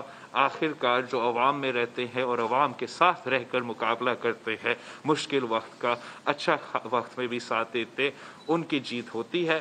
اور اب یہ ہمارے لیے اور پاکستان پیپلز پارٹی کے جو ہمارے کراچی کے ساتھی ہیں، ان کے لیے ان کا امتحان جو ہے وہ اب شروع ہوئی ہے. کراچی کے عوام نے ملیر کی بائی الیکشن میں اور اب بلدیہ کی بائی الیکشن میں یہ ثابت کر دیا کہ وہ پاکستان پیپلز پارٹی کے ساتھ دینے کو تیار ہے. اور انشاءاللہ تعالی پاکستان پیپلز پارٹی بھی یہ ثابت کرے گی کہ ہم کراچی کے عوام کی امیدوں کے مطابق پورے ہم اپنے کام کرنے کی کوشش کریں گے. محدود وسائل میں زیادہ محنت سے ہم ان کے مسائل دور کرنے کے کوشش کریں گے. اور اس نالائق نااہل حکومت جن کی P T I M F کی معاشی پالیسیز کی وجہ سے آج ہر پاکستانی تکلیف میں ہے، وہ ان کے ہر پالیسی کو، چاہے وہ معاشی پالیسی ہو، سیاسی پالیسی ہو، ان کو ریجیکٹ کیا ہے. اور یہ ایک بہت بڑا تاریخی کامیابی ہے جمہوری جماعتوں کے لیے. اور خاص طور پہ پاکستان پیپلز پارٹی کے کارکن کو میں شکریہ ادا کرنا چاہتا ہوں، جنہوں نے دن رات محنت کیا، رمضان کے روزہ کے باوجود، اس سخت موسم کے باوجود، کووڈ کی تیسری لہر کے باوجود، پاکستان پیپلز پارٹی کے ہر جیالہ نے میدان میں سیاسی ہتھیار، الیکشن، جمہوری اتحاد الیکشن ہی ہوتا ہے، اور اس سیاسی میدان میں سب موجود تھے. اور پاکستان پیپلز پارٹی کی جو جیت ہے وہ پاکستان پیپلز پارٹی کی جیالوں کی کامیابی ہے، اور میں ہر ایک جیالے کا شکریہ ادا کرنا چاہتا ہوں. Thank you. چیئرمین صاحب یہ بتائیں کہ سارے جو پیچھے کھڑے ہیں، کل ہم نے مختلف ایک کا نام لیں گے، دوسرا ناراض ہو جائے، سارے جتنے کھڑے اور بیٹھے ان کی کل محنت ہمیں نظر آئی. اور تقریباً 3 دہائیوں کے بعد 28 سال کے بعد یہ نشست پاکستان پیپلز پارٹی کے حاصل ہے. یہ کراچی کا یتیم حلقہ کہلاتا ہے. یتیم حلقہ وہ ہوتا ہے جو پارٹیاں جیت جائیں. میں سمجھتا ہوں ایک تو بالکل ایک تاریخی سوال ہے، بھلی آپ بات سوال آپ کو رکھ. میرا سوال یہ کہ ایک تو آپ 3 دہائی کے بعد جب وہاں کے عوام نے آپ کو اعتماد کیا ہے، آپ عوام کو کیا دیکھ رہے. اور دوسرا تھوڑا سا مختصر ہے مگر سیاسی سوال ہے، وہ یہ کہ آج کل کے الیکشن کے بعد یہ دیکھا گیا کہ جو دائیں بازو کی جماعت ہے، جن میں P T I, Muslim League نون، جے یو آئی، جو کہ کچھ آپ کے اتحادی میں رہے پی ٹی ایم میں، وہ سب ایک پیج پر نظر آئے. لاڑکانہ میں بھی وہ ایک پیج پر ہے، J U I, P T I, G D I. اور بلدیہ ٹاؤن میں بھی وہ ایک پیج پر ہے، اور وہ پی ٹی ایم میں بھی آپ کو کہہ رہے ہیں کہ واپس آؤ. کیا ایسا ہوتا ہے کہ آپ ترقی پسند جماعتوں کا کوئی نیا اتحاد بنا لیں؟ جہاں تک اس کانسٹیٹیوئنسی کی بات ہے تو یہ جہاں تک یہ کامیابی ہے، تاریخی کامیابی ہے جو ہمارا کارکنوں کی محنت سے اور پاکستان پیپلز پارٹی کی تنظیم کے اور پارٹی کی محنت کی وجہ سے یہ کامیابی حاصل ہوا ہے. جہاں تک یہ سیٹ جیتنے کی بات ہے، میں نہیں سمجھتا ہوں کہ جس طریقے سے آپ نے پیش کیا ہے وہ صورتحال ایسے ہیں. حقیقت یہ ہے کہ پاکستان پیپلز پارٹی نے بہت سے دفعہ اس سیٹ سے کامیابی حاصل کی اور ہم سے ہماری کامیابی چھینی گئی تھی. 1988 میں ہم نے 1970s میں اور پھر 1988 میں ہم نے اس الیکشن سے ہمارا امیدوار کامیاب کروایا، لیکن اس کے بعد چاہے وہ 1980 کا الیکشن ہو یا 93 کا الیکشن ہو، ہر الیکشن میں آپ کا جو ریزلٹس تھے وہ بہت زیادہ ووٹس پاکستان پیپلز پارٹی کو تو ملا تھا. تو 2008 کے الیکشن میں شاید تقریباً 60,000 ووٹس پاکستان پیپلز پارٹی کو ملے تھے. تو ہم جانتے تھے کہ پاکستان پیپلز پارٹی کے چاہنے والے, بھٹو شہید کے چاہنے والے, بی بی شہید کے چاہنے والے اس علاقے میں رہتے ہیں, بستے ہیں, اور ہمارے تنظیم نے, ہمارا کینڈیڈیٹ نے, ہمارا آرگنائزیشن نے بہت افیکٹو طریقے سے نہ صرف ان تک پہنچے مگر الیکشن دن پہ, اور آپ کو پتہ ہے election day is 50% of the election day پہ انہوں نے جس طریقے سے ہمارے جیالوں کو ووٹنگ کے لیے نکالے اور ان کا اسٹریٹجی کامیاب ہوا. اور یہ کامیابی اب پورا کراچی کے لیے جیت ہے کہ کراچی کے اصل جو وارث ہے, جو یہاں میں بستے ہیں, رہتے ہیں, یہاں کے عوام کے مسائل حل کروانا چاہتے ہیں, یہاں کے عوام کو آپس میں نہیں لڑوانا چاہتے ہیں, وہ جیت چکے ہیں. اور ہم ہمیشہ یہی کہتے ہیں کہ جب صاف و شفاف الیکشنز ہوں گے تو پاکستان پیپلز پارٹی انشاءاللہ تعالی آپ کے لیے اسی قسم کے اچھے ریزلٹس لے سکتے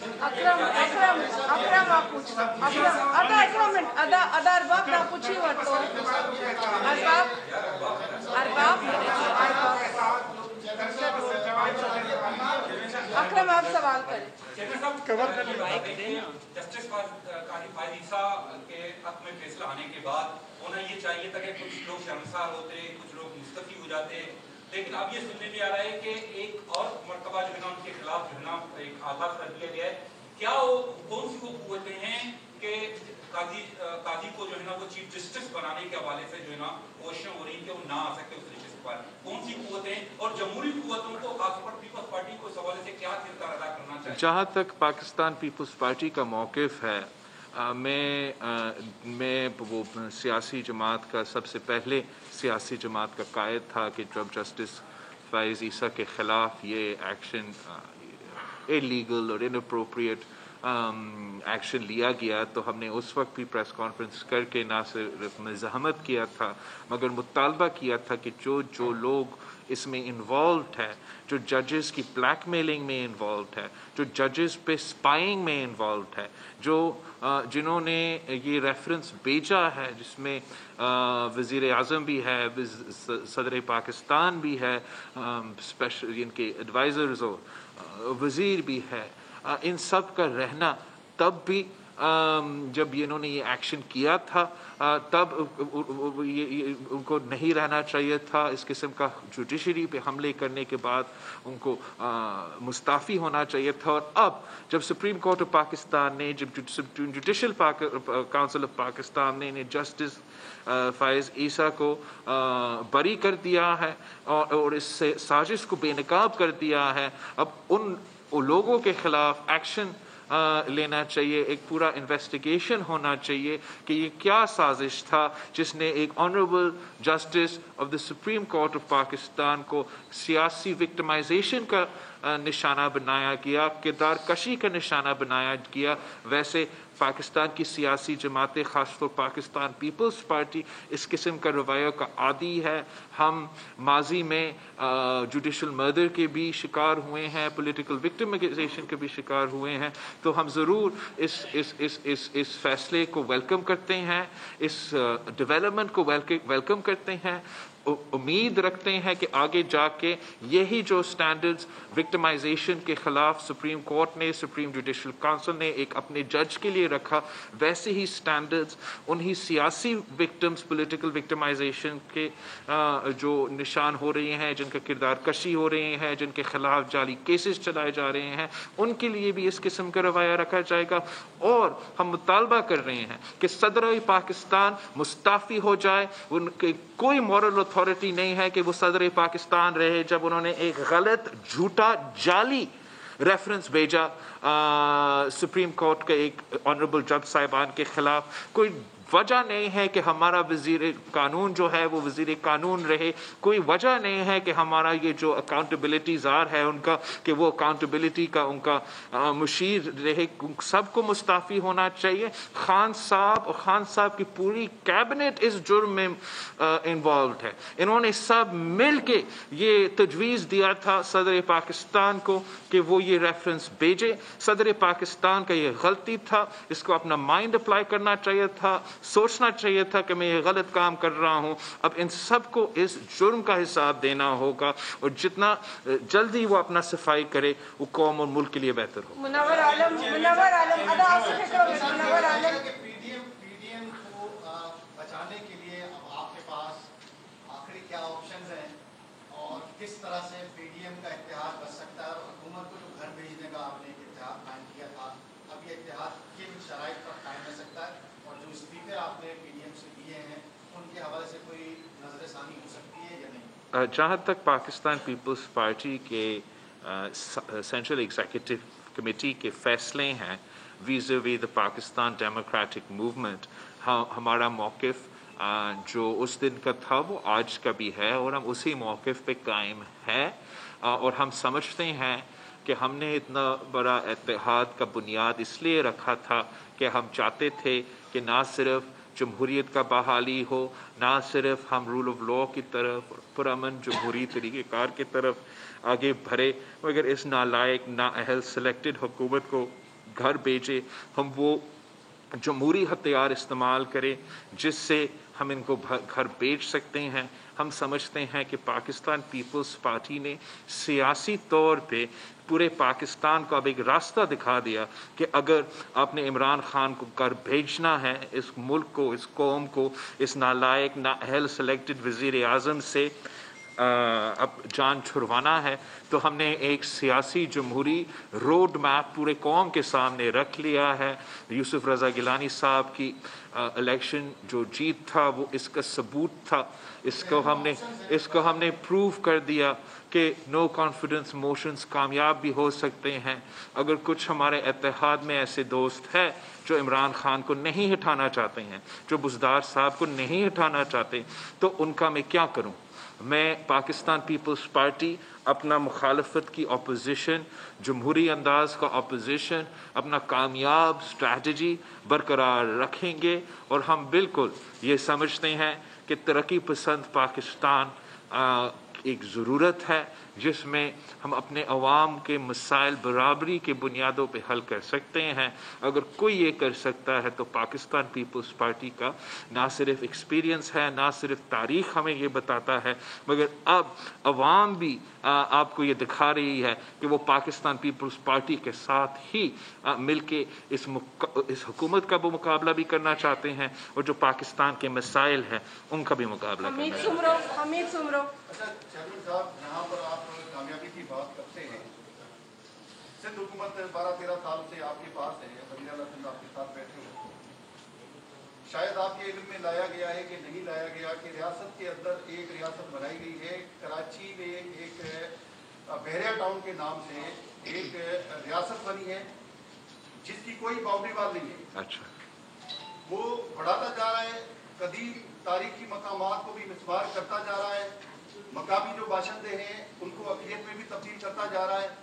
تو یہ اس طرح, اور اس کے علاوہ ایک بڑا پلاٹ بھی بحریہ ٹاؤن کا تھا جو آپ کے سامنے پتا ہوگا کہ سپریم کورٹ نے ان پہ فائن بھی کیا تھا, اس کے پیسے بھی ابھی تک سندھ حکومت کو نہیں ملے ہیں. تو یہ بحریہ ٹاؤن کا معاملہ کیسے ختم ہوگا؟ یہاں کے جو مقامی لوگ ہیں وہ آج بھی آپ کی طرف دیکھ رہے ہیں کہ آپ لوگ کیا ان کے سہولت کار ہیں یا جو ہے وہ ان کے خلاف کوئی قدم اٹھائیں گے, کیونکہ اس وقت سندھ کے زمینوں کی مکمل جو ہے وہ ذمہ داری حفاظت آپ کے جو ہے وہ ذمہ ہے. اس میں ایڈ کرتے ایک کراچی کے بلوچ سندھیوں نے ہمیشہ پاکستان پارٹی کو ووٹ کیا ہے اور اس علاقوں میں ان لوگ کے دور میں جیتے ہیں. جس دن آپ الیکشن جیت رہے ہیں اس دن بحریہ گاؤں میں بلڈوزر چل رہے ہیں, اور آپ کے کتنی بھی ووٹر سندھی جو کراچی کے بانی ہیں ان کے اوپر ان کی زمین پہ قبضے ہو رہے ہیں, ان کے گھر 2 سوال کے جا رہے ہیں,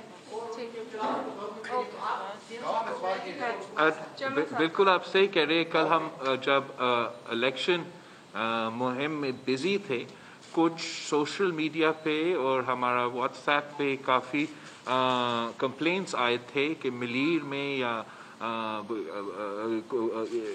کمپلینٹس آ رہے تھے، ناانصافی کے کمپلینٹس آ رہے تھے، اور جہاں ہم بالکل اس الیکشن میں ضرور مصروف تھے، لیکن ساتھ ساتھ میں نے سی ایم صاحب کو کہا تھا کہ اس چیز کا میں نے نوٹس بھی لیا ہے اور مجھے رپورٹ بھی دیا جائے، اور فی الفور جو بھی ادھر کام ہو رہا ہے اس کو روکا جائے تب تک آپ کا یہ رپورٹ واپس نہ آئے۔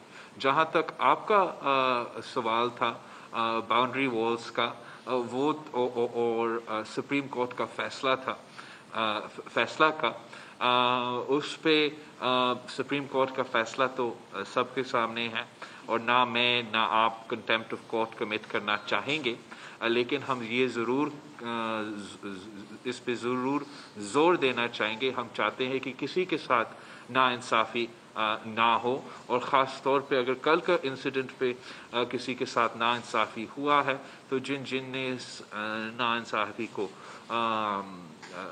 سپورٹ کیا ہے ان کے خلاف ایکشن لینا چاہیے، اور جو سپریم کورٹ کا فیصلہ کا مطابق ان علاقوں کا عوام کا حق ہے، جو سپریم کورٹ کا فیصلہ کے مطابق یہاں کے عوام کے اسی زمین کے وجہ سے جو ان کو پیسہ ملنا چاہیے، جو ان کا حق ملنا چاہیے، جس کے تھرو ہم ان کا مسائل حل کر سکتے ہیں، ان کو پانی پہنچا سکتے ہیں، غربت کا مقابلہ کر سکتے ہیں، اس کا ایک روپیہ بھی آج تک ملیر کا عوام پہ خرچ نہیں ہوا۔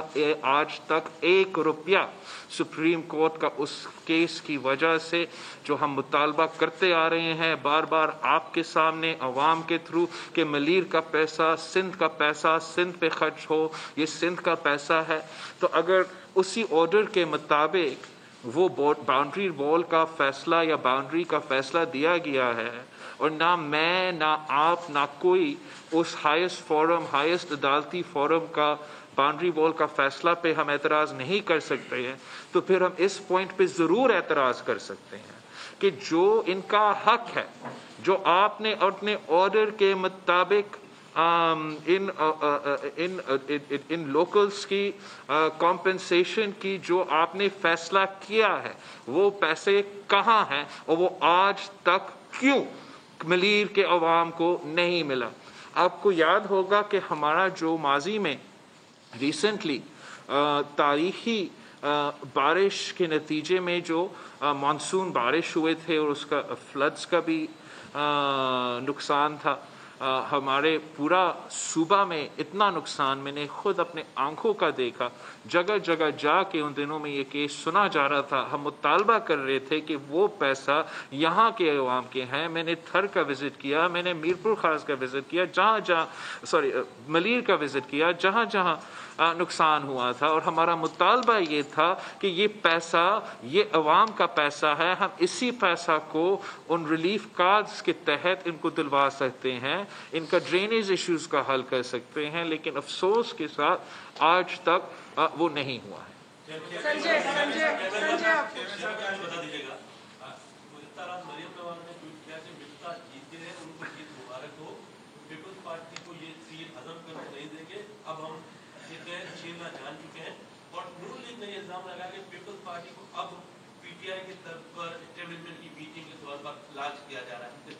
تو یہ تو بڑا انفارچونیٹ اور افسوسناک سٹیٹمنٹس ہیں، غیر ذمہ دار سٹیٹمنٹس ہیں، اور ان کا جواب تو آپ خود دے سکتے ہو، اس لیے آپ تو ہمارا وٹنسز ہیں، آپ یہاں اس کراچی کے شہر میں رہتے ہو، اور آپ پاکستان پیپلز پارٹی پہ جو بھی الزام لگا دے آپ لگا سکتے ہو، لیکن کوئی یہ ثابت نہیں کر سکتے کہ پاکستان پیپلز پارٹی نے کوئی دھاندلی کی، اور اگر یہ الزام کوئی لگا رہا ہے تو ان کو ثابت کرنا چاہیے۔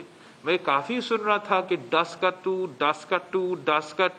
تو ڈاسکا کی طرح کہاں تھا وہ فائرنگ شائرنگ جو آپ لوگوں نے کروائے تھے؟ ڈاسکا کی طرح تھا کہاں تھا وہ کڈنیپ پولنگ ایجنٹس؟ کہاں ہیں آپ کے غائب بیگ؟ آپ شاید حقان عباسی صاحب، ان کا سابق گورنر صاحب، خود یہ سابق وزیر خزانہ صاحب، وہ RO آفس میں موجود تھے, گنتی دیکھ رہے تھے, ان کا ہار دیکھ رہے تھے, اور اپنا ہار کو کور کرنے کے لیے آپ ایک جھوٹا دھاندلی کے الزام لگائیں گے, جب آپ جانتے ہو کہ ہمارا سب مل کے یہ محنت ہے کہ ہم یہ دھاندلی کا جو سلسلہ چل رہا ہے, ہمیشہ سے چلتا آ رہا, اس سے نجات دلائیں. اور اگر آپ پاکستان کی تاریخ اٹھا کے دیکھیں, پاکستان کی تاریخ اٹھا کے دیکھیں تو کس جماعت نے سب سے زیادہ دھاندلی کی, کون سا جماعت اوریجنل سلیکٹڈ ہے, اور اب وہ کس کو لیکچر دیں گے؟ میں سمجھتا ہوں کہ جھوٹے الزام جمہوری پارٹیز پہ لگانے کے بجائے ہمارے دوستوں کو کچھ انٹرسپیکشن کرنا چاہیے کہ کیا وجہ ہے کہ جس سیٹ سے شہباز شریف صاحب نے خود الیکشن لڑا تھا, 2 سال میں 2 سال کے اندر ہی اندر ان کا ووٹ 35,000 سے زیادہ سے لے کے نیچے اب 15,000 تک پہنچ چکے ہیں, اور جو پاکستان پیپلز پارٹی 7,000 کے ساتھ اور 6 پوزیشن میں تھا, ہمارا تو ڈبل سے زیادہ ہو چکا ہے. تو میں سمجھتا ہوں کہ چاہے یہ کراچی کا بائی الیکشن ہو یا لیڈر آف دی اپوزیشن کا سینٹ میں ایشو ہو, ہمارا مسلم لیگ کے دوستوں کو ہار ماننے سیکھنا چاہیے. They should learn how to honorably accept defeat when they are defeated fairly and squarely in the electoral process. اور یہ ایک بڑا اچھا موقع تھا کہ ہم سب ایک ہی بیان دیتے کہ ہم نے جس طریقے سے حکومت کو ایکسپوز کیا ہے, وفاقی حکومت کو ایکسپوز کیا ہے, ان کو 5ویں نمبر پہ پہنچا دیا ہے, تو ہم سب کی کامیابی ہے, پاکستان کی عوام کی کامیابی ہے. مگر ان کا شوق ہے اپوزیشن سے اپوزیشن کرنا, ان کا شوق ہے کہ عمران کے لڑنے کے بجائے, اسٹیبلشمنٹ سے لڑائی چھیڑنے کے بجائے وہ پاکستان پیپلز پارٹی کا مقابلہ کرنا چاہتے ہیں. تو پیپلز پارٹی کا مقابلہ کرنا چاہتے ہیں تو کرو, مگر آپ ہارو گے. کامران رضی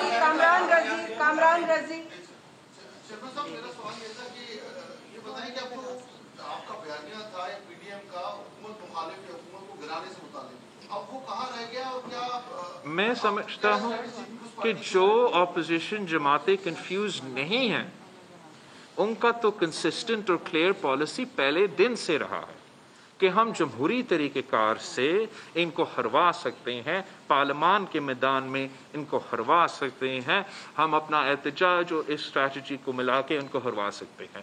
جو اپوزیشن کی جماعتیں کنفیوزڈ ہے, جن کو پتہ نہیں ہے کہ ان کا سیاست کیا ہے, ان کا اپوزیشن کا اسٹریٹجی کیا ہے, ان کو پتہ نہیں ہے کہ کیا وہ خان صاحب کو 5 سال دیکھنا چاہتے ہیں یا ان کو ہٹانا چاہتے ہیں, ان کو پتہ نہیں ہے کہ کیا وہ الیکشن میں حصہ لینا چاہتے ہیں یا بائیکاٹ کرنا چاہتے ہیں اور استعفیٰ دینے چاہتے ہیں. کیا کراچی کے عوام اس نعرہ کو مانیں گے کہ مجھے ووٹ دو تاکہ میں استعفیٰ دے سکتا ہوں؟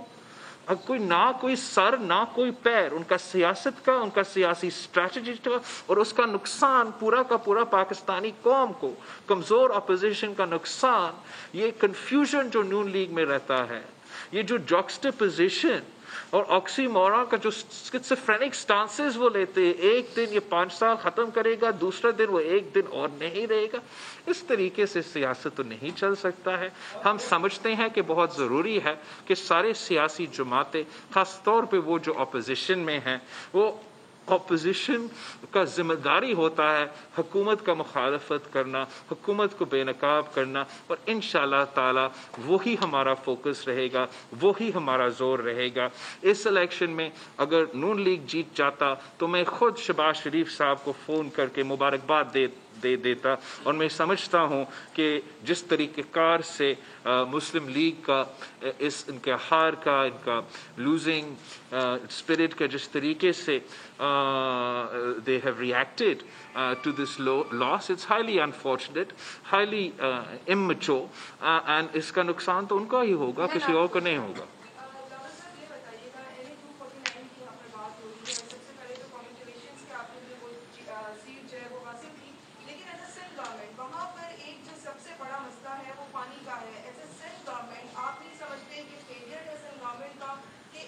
سالوں سے وہاں پر لوگ پانی کے لیے ترس رہے ہیں, جو یہ کہتے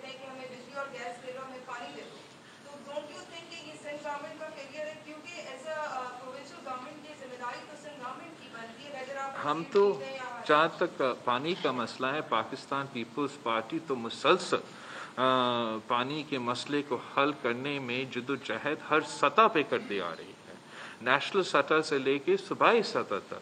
اور ہمارا یہ کہنا ہے کہ جب تک ہمارا 1999 کا واٹر ریکارڈ جو ہم سمجھتے ہیں ناانصافی کے تحت بنایا گیا غلط واٹر ریکارڈ ہے، جس سے سندھ کے ساتھ ناانصافی ہوتا ہے، مگر اس پہ بھی عمل نہیں ہوتا، اس پہ بھی عمل نہیں ہوتا.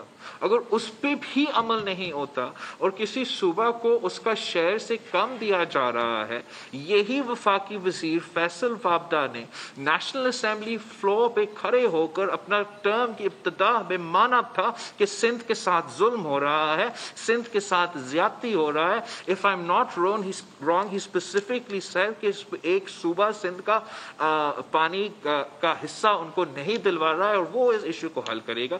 وہ اس ایشو کو حل کرنے میں ناکام رہے. ناکام کیا، انہوں نے الٹا ارسا میں گھر بر کیا ہے، اور ارسا کا فورم بھی صحیح طریقے سے نہیں چل رہے ہیں. ان سارے کے سارے ناانصافیوں کے باوجود پاکستان پیپلز پارٹی اپنی کم وسائل سے زیادہ محنت سے اسی ایشو پہ فوکسڈ ہے. ہم حد سے زیادہ پانی کراچی کے لیے پہنچا رہے ہیں. اسی بلدیہ ٹاؤن کے الیکشن میں، اسی بلدیہ کی NA 249 کی کانسٹیٹیوئنسی میں ہم نے پانی کی ایک لائن پہنچایا ہے، ہم اور لائنز پہنچائیں گے. لیکن جب تک پانی کے ساتھ انصاف نہیں ہوگا، جب تک ہم وہی کیس جو انڈیا کے ساتھ لڑتے ہیں کہ آپ نے لوور ریپیرین کے ساتھ انصاف کرنا ہے، جب تک باقی صوبے اور خاص طور پہ وفاقی حکومت اس پہ عمل نہیں کرتا، تب تک پانی کی کمی ہے. اس پانی کی کمی کے مقابلہ کرنے کے لیے ہم اپنا پمپنگ اسٹیشنز پہ اضافہ کر سکتے ہیں، ہم اپنا S3 کے منصوبے پہ کام کر سکتے ہیں. ہم نے اپنا لائننگ آف دا کنالز کے تھرو کافی ٹیل اینڈز تک پانی پہنچایا ہے اس کمی کے باوجود. مگر اس کمی میں اضافہ ہوگا، دو وجوہات سے اضافہ ہوگا. ایک اسٹرکچرل ناانصافی کی وجہ سے اور دوسرا موسمی تبدیلی کی وجہ سے. تو ہم نے اس حقیقت کا مقابلہ کرنا ہے، اور ہم سمجھتے ہیں کہ ہم محنت کر رہے ہیں. ہمارے محنت کو ہم نہیں سمجھتے ہیں کہ ہم نے سارے مسائل حل کیے ہیں، لیکن ہمارے محنت کو کراچی کے عوام پہچان رہے ہیں، ہمارے محنت کو بلدیہ کے عوام پہچان رہے ہیں، ہمارے محنت کو NA 249 کے عوام پہچان رہے ہیں، اور ہمیں موقع دینے کو تیار ہیں. چیئرمین صاحب یہ بتا دیجیے گا کہ صرف مسلم لیگ نون ہی نہیں بلکہ دوسرے تیسرے چوتھے پانچویں چھٹے ساتویں نمبر پر بھی آنے والی ساری جماعتیں اس الیکشن پر انگلیاں اٹھا رہی ہیں، ان کا یہ کہنا ہے کہ وہاں دھاندلی ہوئی ہے. ایسے میں کیا آپ کا جشن منانا جو ہے اخلاقی طور پر بنتا ہے، اور شفاف جو اس کی تحقیقات کے حوالے سے کیا آپ ان کا ساتھ دیں گے؟ سر میں سمجھتا ہوں کہ سب سے جو صاف اور شفاف تحقیقات ہوا وہ آپ سب کے آنکھ تھے جو موجود تھے. پچھلے الیکشن کی طرح کوئی پولنگ اسٹیشن کے اندر اور باہر فوج کھڑی نہیں تھی. پچھلے الیکشن کی طرح ہر جماعت کا پولنگ ایجنٹس باہر نہیں پھینکا گیا. ڈسکا کی طرح نہ دھند تھا، نہ غائب پولنگ آفیسرز تھا، نہ غائب فارم 45 تھے، نہ ایک انسیڈنٹ تھا. نہ پولنگ سے پہلے انہوں نے ان چیزوں پہ ختم ہونے سے پہلے انہوں نے ان چیزوں پہ کمپلین کیا. جب ریزلٹ سامنے آنے شروع ہو گئے تب ان کو خیال آیا کہ کچھ گڑبڑ ہوا. تو میں سمجھتا ہوں کہ اگر گڑبڑ ہوا، ثبوت ہے تو سامنے لے کر آئے، ورنہ چپ ہو جائے، مان لے ہار چکے ہیں. میں سمجھتا ہوں کہ یہ پیپلز پارٹی کی تاریخی کامیابی ہے.